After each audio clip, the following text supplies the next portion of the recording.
Untuk saat ini terkait proses peristiwa pemukulan terhadap warga oleh Bupati itu sejauh mana Pak sekarang?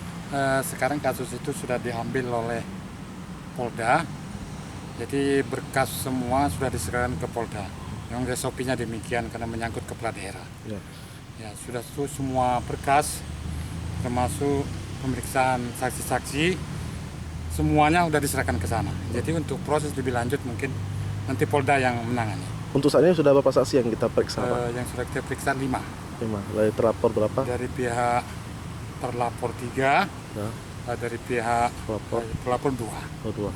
Ya, dan itu sudah diperiksa semua dan sudah diserahkan ke Polda sana. Ya, pelapor itu melaporkan siapa Pak? Bupati sendiri langsung Pak? Iya, melaporkan. Siapa itu Pak? Melaporkan yang terjadi penganiayaan itu.